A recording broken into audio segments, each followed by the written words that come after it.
یہ رات کے تقریباً 10 بجے کا وقت تھا۔ میرے اندر جذبات کا طوفان برپا تھا۔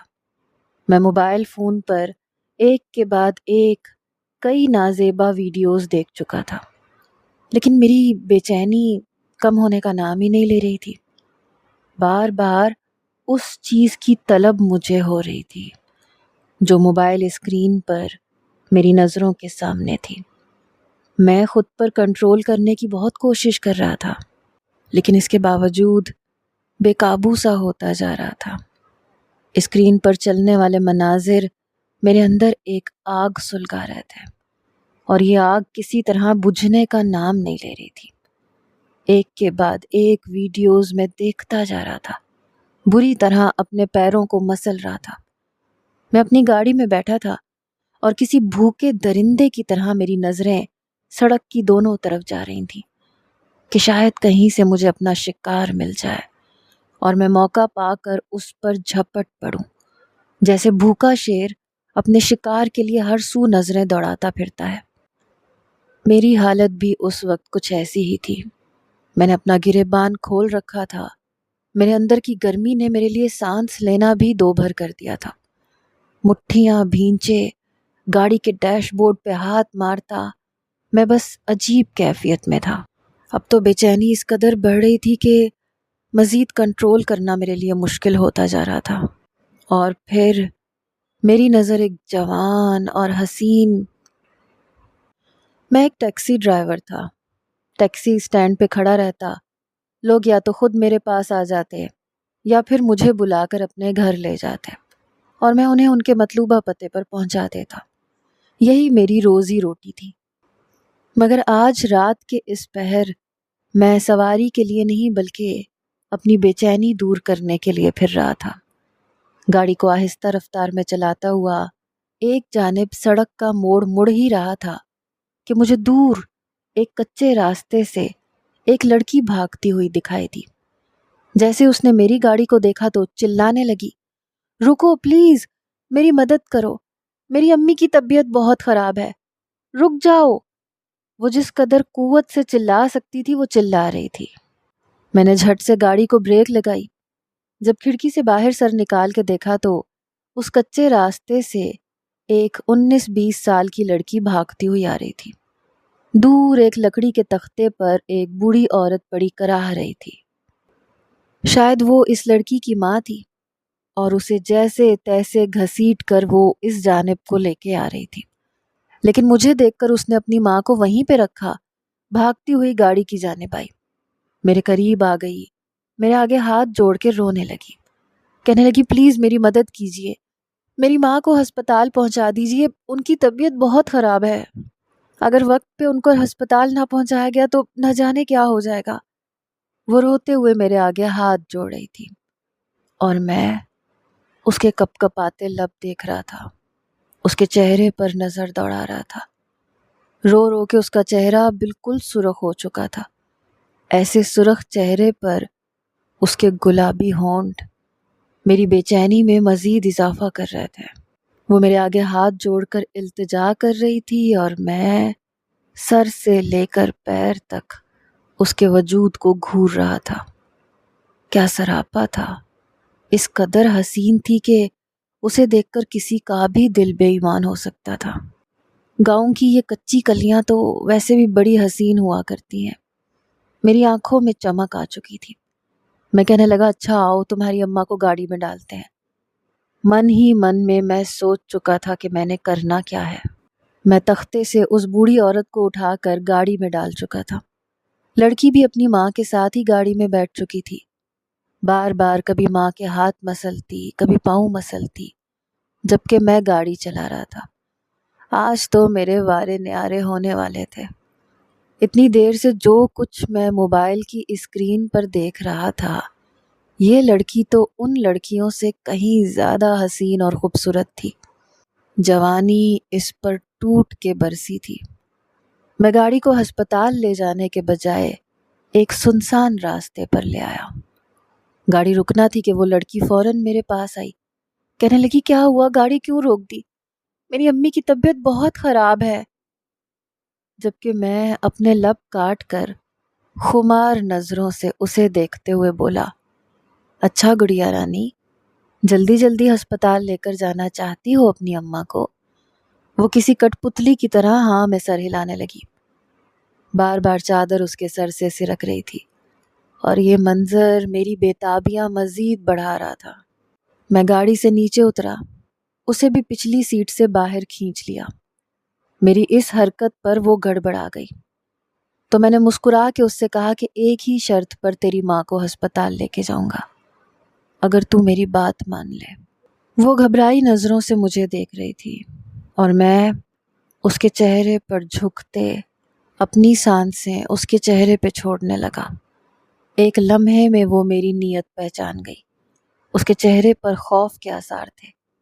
وہ قدم پیچھے اٹھا رہی تھی جبکہ میں اس کے حسن پر مزید ہوس کی نظریں ڈالتے ہوئے آگے بڑھ رہا تھا۔ وہ رونے لگی، میرے آگے ہاتھ جوڑنے لگی، کہنے لگی میرے ساتھ کچھ بھی غلط مت کرو، آپ کی بھی تو بہن بیٹیاں ہوں گی، مجھے اپنی بہن جیسا سمجھ کے میری مدد کر دو، میں مجبور ہوں، لاچار ہوں۔ لیکن میں نے اس کی ایک نہیں سنی۔ میں نے آگے بڑھ کے اسے بازو سے تھام لیا۔ بالکل مومی گڑیا جیسی تھی وہ۔ آج سے پہلے میں نے اتنی حسین لڑکی بالکل نہیں دیکھی تھی۔ میں اسے پکڑ کے سڑک کے نیچے کچے حصے میں لے گیا۔ جھاڑیوں کے پیچھے نرم زمین تھی۔ میں جانتا تھا رات کے اس پہر اس راستے پر کوئی نہیں آئے گا۔ میں نے دھکا دے کے اسے زمین پہ لٹایا، خود اپنی شرٹ کے باقی بٹن کھولنے لگا۔ وہ روتے ہوئے خود کو مجھ سے بچانے کی کوشش کر رہی تھی۔ اسے مچلتا دیکھ کر میرے اندر مزید آگ لگ رہی تھی۔ میں نے بڑی محبت سے اس پہ جھکتے ہوئے کہا، دیکھ، اگر تو میری پیاس بجھا دے گی نا تو میں تجھے مفت میں تیری اماں کا علاج کروا دوں گا۔ ہسپتال کا وہ بڑا ڈاکٹر میرا بڑا اچھا دوست ہے، بدلے میں تجھے 500 روپیہ بھی دوں گا۔ بس کون سا کسی کو پتہ چل رہا ہے؟ کچھ دیر کے لیے میری بیوی بن جا، تیری ساری مشکلیں ختم کر دوں گا۔ میں اسی طرح کی باتیں کرتے ہوئے اسے وہیں گرا چکا تھا۔ وہ رونے لگی، چلانے لگی، ہاتھ جوڑ کے کہنے لگی، خدارا میری مجبوری کا فائدہ مت اٹھاؤ، میرے گھر میں کوئی وارث موجود نہیں، میرا باپ مر چکا ہے، خدا کا واسطہ ہے میری عزت پہ حملہ مت کرو۔ مگر میں اس وقت اس قدر بے ضمیر ہو چکا تھا کہ میں نے اس لڑکی کو اپنی ہوس کا نشانہ بنا لیا۔ میں اس کی عزت پر حملہ کر چکا تھا۔ اس لڑکی کی حالت میری بدولت بہت خراب ہو گئی۔ میں اسے چھوڑ کر پیچھے ہٹا تو وہ بھاگتی ہوئی اپنی ماں کے پاس پہنچی۔ اس کی ماں کو کچھ ہوش آیا تھا۔ اس نے اپنی بیٹی کو دیکھا تو رونے لگی۔ بھلے ہی اس بوڑھی ماں میں اتنی جان باقی نہ تھی، پھر بھی جیسے تیسے وہ مجھے مارنے لگی۔ مگر اس کے مارنے سے مجھے کہاں فرق پڑتا تھا؟ اس میں اتنی ہمت ہی کہاں تھی جو مجھے نقصان پہنچا سکتی؟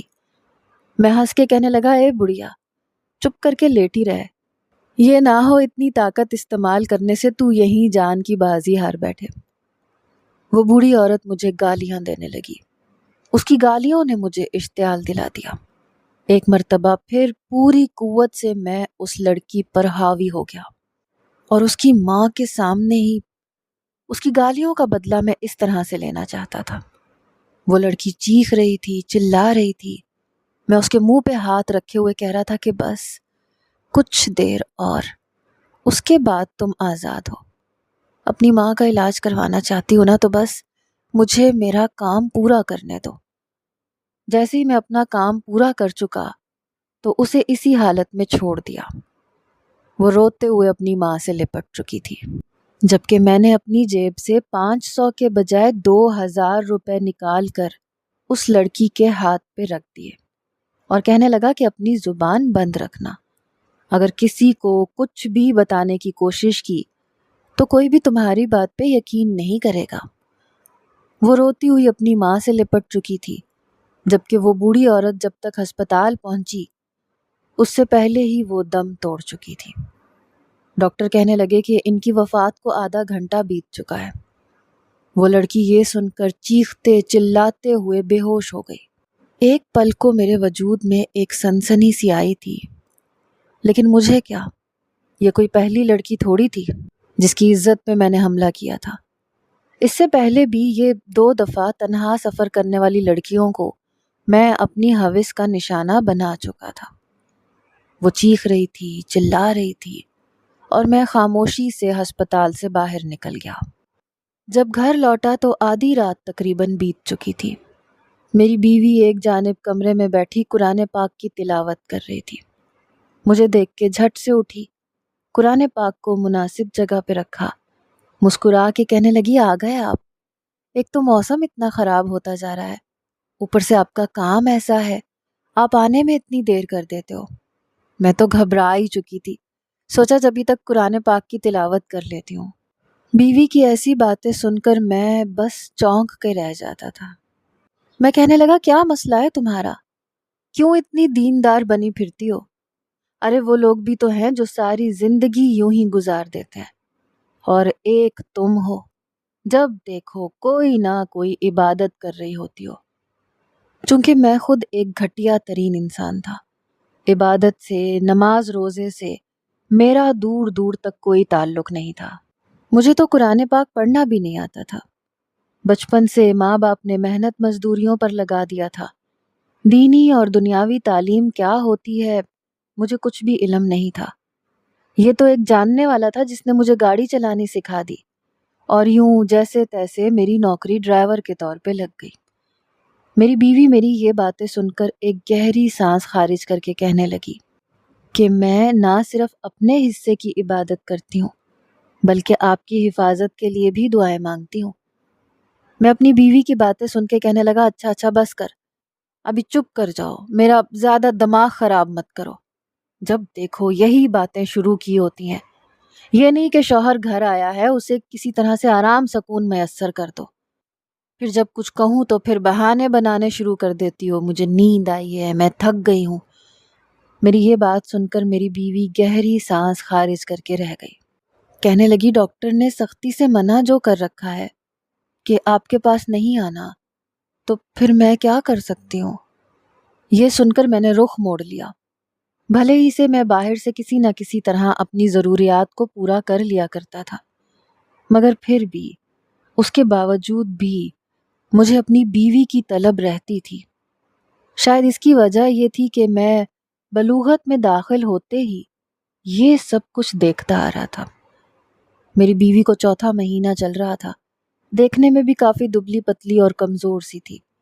میں اس کی ضروریات کا خیال تو رکھتا تھا، لیکن پھر بھی نہ جانے کیسی ڈاکٹر تھی جس نے اسے مجھ سے دور رہنے کا کہہ دیا تھا۔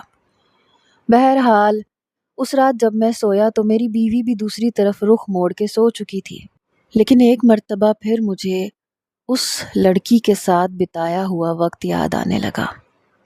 سوچ سوچ کے میری حالت غیر ہونے لگی۔ میں آنکھیں بند کر کے اس وقت کو یاد کر کے دہرانے لگا۔ خود بخود میرے منہ سے سسکیاں نکلنے لگی، جس کی آواز میری بیوی نے سن لی۔ وہ میری جانب رخ موڑ کے کہنے لگی، آپ کو کیا ہو گیا؟ یہ آپ کیا کر رہے ہیں؟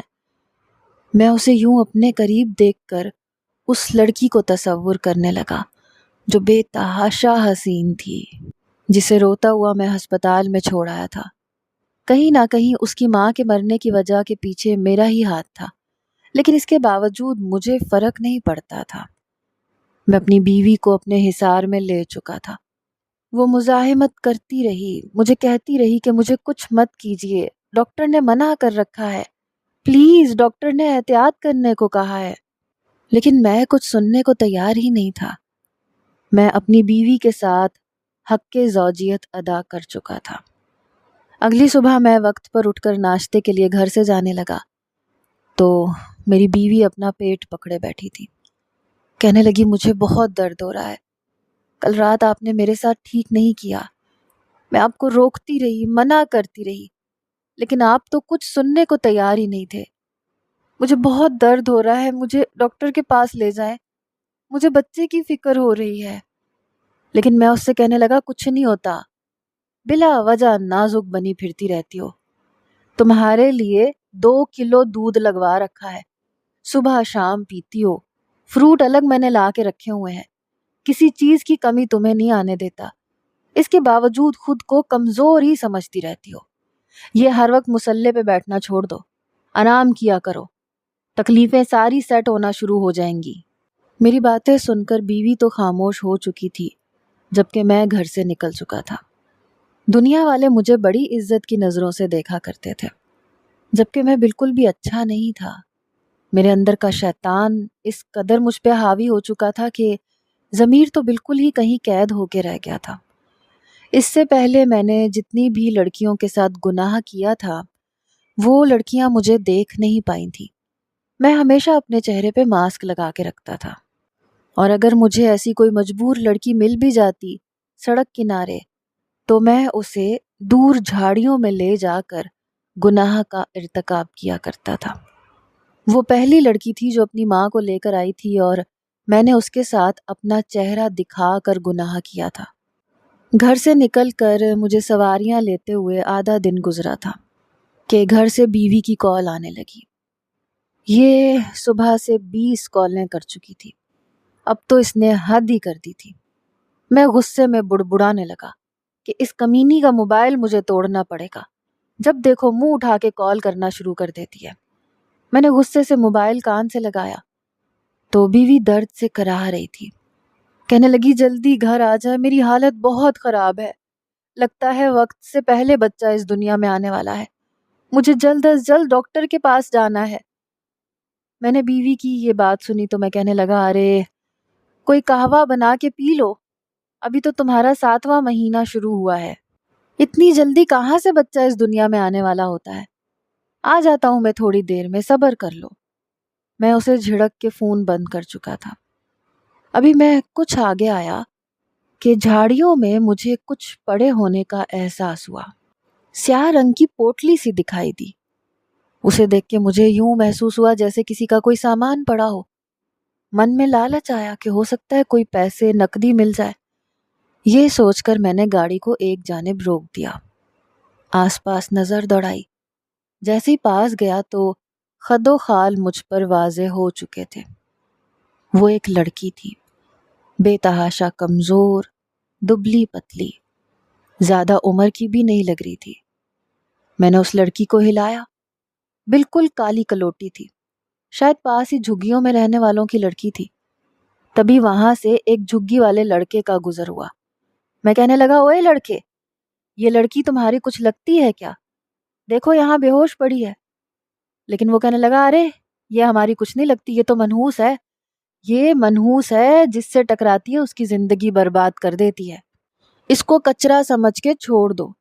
اس لڑکی کو وہاں چھوڑنا مجھے کچھ مناسب نہیں لگا۔ بلا وجہ مر جاتی تو؟ میں اس لڑکی کو اٹھا کے گاڑی میں ڈال چکا تھا اور ہسپتال کی جانب رخ موڑ دیا۔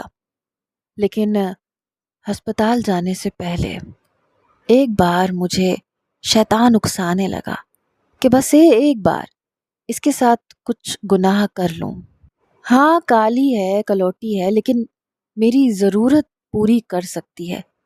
ویسے بھی اس کا کوئی آگے پیچھے ہے نہیں، بے ہوش ہے، اسے کون سا کچھ پتا چلے گا۔ یہ سوچ کر میں نے ایک مرتبہ پھر ویران علاقے میں گاڑی کو روک دیا، اور گاڑی روکنے کے بعد جیسے ہی میں نے اس لڑکی کے ساتھ کچھ غلط کرنے کا سوچا تو اس سے پہلے ہی میری بیوی کی کال ایک مرتبہ پھر آ چکی تھی۔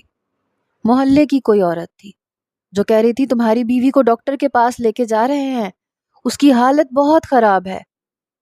اتنا سننا تھا کہ میں بھی گھبرا گیا، ایک دم سے ساری حیوانیت مجھ پر سے اتر گئی۔ میں نے اس لڑکی کو فوراً ہسپتال پہنچایا، پھر سیدھا اپنی بیوی کے پاس چلا گیا۔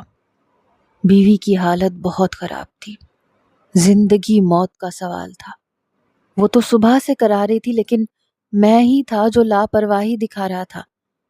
مجھے بیوی کی اور ہونے والے بچے کی فکر ستانے لگی، لیکن وہ شاید جس قدر نیک تھی اور ہر وقت جس طرح عبادت کرتی رہتی تھی، یہ اسی کا صلہ تھا کہ وہ بچ گئی اور اس نے ایک خوبصورت سی بیٹی کو جنم دیا۔ بیٹی کو اپنے سامنے دیکھ کر میں تو خوشی سے نہال ہو گیا، بیٹی کو سینے سے لگایا، چومنے لگا۔ اپنی بیوی کو بھی صحیح سلامت دیکھ کر میں نے دونوں ماں بیٹی کا صدقہ دیا۔ کچھ دن ہسپتال میں رہنے کے بعد میں دونوں کو گھر لے آیا۔ یہ بیٹی کے آنے کی خوشی تھی یا کیا تھا، لیکن ایک طویل عرصے کے لیے میرا دھیان باقی عورتوں سے ہٹ گیا۔ میں گناہ کرنا چھوڑ چکا تھا۔ میرا دھیان صرف اور صرف زیادہ پیسے کمانے اور اپنی بیوی اور اپنی بچی کی ضروریات پوری کرنے پر آ چکا تھا۔ اور پھر ایک وقت وہ بھی آیا جب مجھے اپنے ماضی سے گھن آنے لگی۔ ارے نفس کے ہاتھوں مجبور ہو کر میں کتنا گناہ کرتا آیا تھا۔ میں نے سر جھٹک دیا، سوچ لیا کہ اب کوئی بھی ایسا غلط کام نہیں کروں گا۔ میری بیٹی اسکول جانے کی عمر تک پہنچ گئی تو میری ذمہ داریاں اور بھی بڑھ گئی۔ دھیرے دھیرے وقت گزرنے لگا۔ میں سمجھ رہا تھا کہ جیسے میرے اللہ نے مجھے معاف کر دیا، جیسے مجھ پر تو مکافات عمل ہوگا ہی نہیں۔ وقت بڑی تیزی سے گزرنے لگا۔ ایک وقت وہ بھی آیا جب گاڑی چلاتے ہوئے میرا ایکسیڈنٹ ہو گیا۔ میں ایک ٹانگ سے معذور ہو گیا۔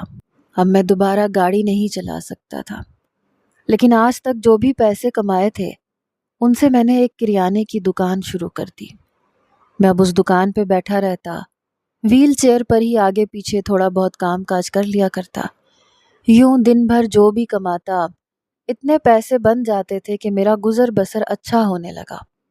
بیٹی بھی جوان ہو چکی تھی، اس کی بھی شادی کرنی تھی۔ میں جو بھی کماتا تھا اپنی بیوی کے ہاتھ پہ رکھ دیتا تھا اور وہ اچھے پیسے جوڑ کے رکھنے لگی تھی۔ وہ صبر شکر کرنے والی عورت تھی۔ مگر ایک روز جو کچھ ہوا، میری تو زندگی بدل گئی۔ میری بیوی کے دماغ میں اکثر درد رہنے لگا تھا، اسے چکر آنے لگتے تھے، لیکن اس نے کبھی مجھے بتایا نہیں تھا کہ کہیں میں پریشان نہ ہو جاؤں یا جو بھی پیسے بچائے ہیں وہ اس کے علاج پہ نہ لگنا شروع ہو جائے۔ یوں ہی کرتے کرتے اس کی بیماری بڑھ گئی۔ ایک روز اس کے ناک اور کان سے اتنا خون آیا کہ وہ بے ہوش ہو گئی۔ جب تک میری بیٹی پاس کے کلینک کے ڈاکٹر کو بلا کے لائی، بہت دیر ہو چکی تھی۔ میری بیوی ہمیں چھوڑ کر جا چکی تھی، اس کے برین ٹیومر پھٹ چکے تھے۔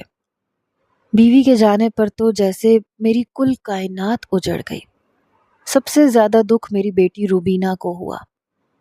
بہرحال میں بھی اب اکثر ہی بیمار رہنے لگا تھا۔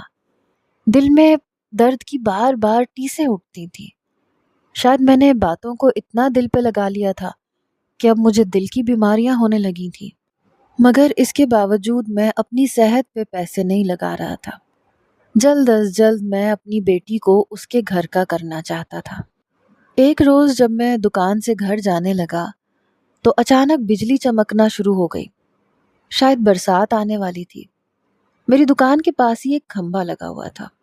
اس بجلی کے کھمبے پر آسمانی بجلی پڑی تو پل بھر میں میری دکان تباہ ہو چکی تھی۔ میری دکان میں ہر چیز کو آگ لگ گئی۔ میں یہ صدمہ برداشت نہ کر پایا، وہیں بے ہوش ہو گیا۔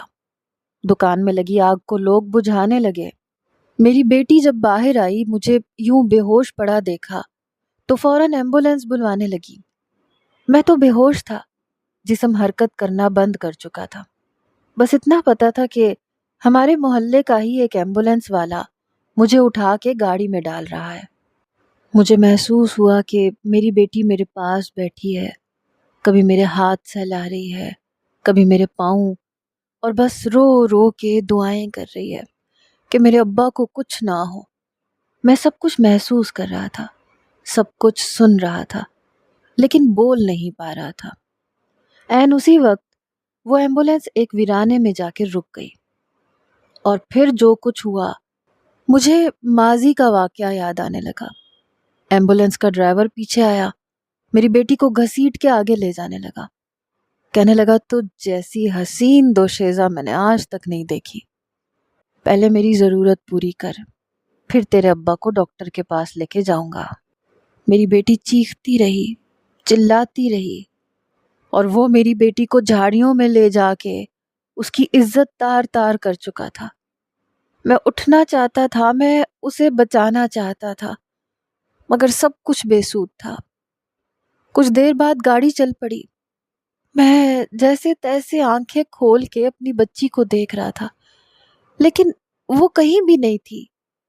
اس کے بعد مجھے ہوش نہیں رہی۔ کئی روز تک میں اس حالت میں رہا۔ جب میں ہوش میں آیا تو ڈاکٹر سرہانے کھڑے تھے۔ طبیعت میری پہلے سے کافی بہتر ہو چکی تھی، لیکن میری بیٹی، جب ڈاکٹروں سے میں نے بیٹی کا پوچھا تو وہ کہنے لگے کہ آپ کے ساتھ تو کوئی بھی نہیں آیا تھا، آپ کو تو بس ایمبولینس چھوڑ کر گئی تھی۔ میری طبیعت ابھی بھی خراب تھی لیکن میں گھر آ گیا۔ لوگوں کا کہنا تھا کہ میری بیٹی جھاڑیوں میں مری ہوئی ملی، کسی نے اس کے ساتھ زیادتی کر کے اس کو قتل کر دیا تھا۔ میں چیخ چیخ کے روتا ہوا اپنے بال نوچنے لگا، اپنے آپ کو پیٹنے لگا۔ میں نے کئی سال پہلے جو کچھ کیا تھا سب کچھ میرے سامنے آ گیا۔ میں خالی ہاتھ رہ چکا تھا، دکان بھی گئی، بیوی بھی مجھے چھوڑ کے چلی گئی، اور بیٹی کتنی اذیتیں سہ کر اس دنیا سے چلی گئی۔ میں روتے ہوئے چیخ چیخ کے لوگوں کو بتانے لگا کہ کئی سال پہلے میں نے بھی ایسے کیا تھا، کتنی لڑکیوں کی عزت پہ حملہ کیا تھا، تبھی آج میری بیٹی کے ساتھ یہ سب کچھ ہو گیا۔ جب میں نے اپنے منہ سے یہ سب کچھ بول کر بتایا تو ایک شخص جو بڑا ہی باغیرت تھا، اس نے پولیس کو اطلاع کر دی۔ مجھے پولیس کے حوالے کر دیا۔ 10 سال کی قید کی سزا سنائی گئی ہے مجھے، لیکن جس طرح سے میری حالت ہے مجھے نہیں لگتا میں 10 مہینے بھی زندہ رہ پاؤں گا۔ بس ہر وقت روتا رہتا ہوں، مصلے پر بیٹھ کر اپنے رب سے معافی کا طلبگار ہوں۔